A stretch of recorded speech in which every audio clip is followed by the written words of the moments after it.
Through the EE HPC working group, I got in touch with very different realities, much bigger than those I was used to, with completely different problems. This was particularly evident in the last 2 years. Even though I was no longer dealing with data center design, I could see problems that we would face in the future.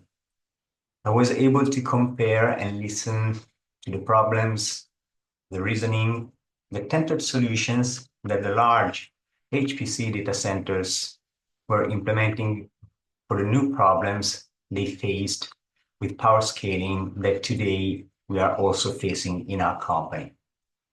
Several years have passed. What was then a future, today for a company of my size is a present.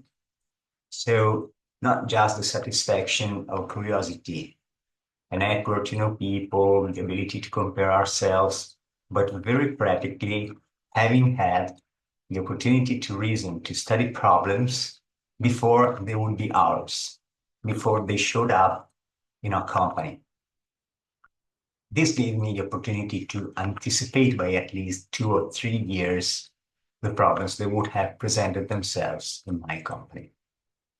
So the reason why I chose to participate in the EE HPC working group is because when I had gone to SC, my very first SC, I went to a BOF and it really struck me how big energy efficiency was as a challenge.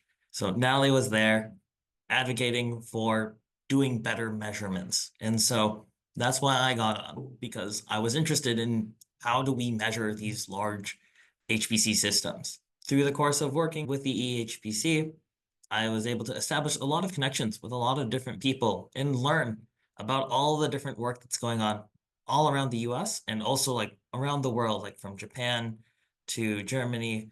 And in research wise, it's helped me kind of keep an open mind to the large scale structure of how does a full system run. So my involvement with the Energy Efficiency HPC Working Group has mainly been through the operational data analytics team, which I joined when data center and HPC machine observability was still kind of in its early grassroots phase. A few of us across different organizations realized we were all independently trying to make sense of telemetry information coming from these high performance computing systems and the data centers they resided. And we thought, what are we learning and where are the commonalities? From there, I feel like it has evolved into something much bigger. The group became a way to share lessons learned, connect across sites, and eventually helping to shape the next generation monitoring systems.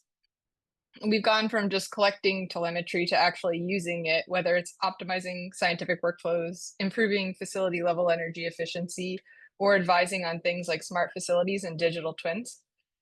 And personally, for me, I feel like the group's been a really big source of ideas from how to structure monitoring pipelines to how the data can serve different stakeholders, from facility level engineers to sustainability teams, next machine procurements, HPC administrators, and scientists. And I think as energy use continues to grow, especially given AI workloads and the future, the value of observability is becoming clearer to a much broader community.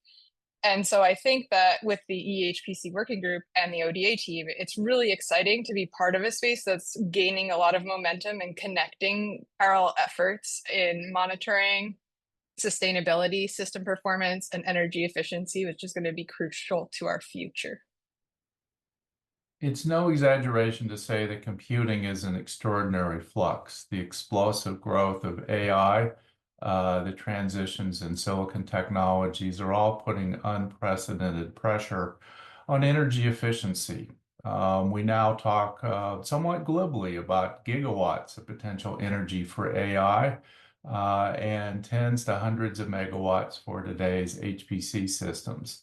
In that world of energy demand and energy scarcity, it's really important that we think thoughtfully and collaboratively about how we manage those energy usages, both to minimize them, to create a green environment, and to respond to societal needs. The energy efficient working group has been integral to that process for most of the last decade. It brings together thought leaders to discuss technologies, problems, and opportunities. And so, as I've been privileged to be part of that, I'm excited about where it has gone and how it has influenced the community.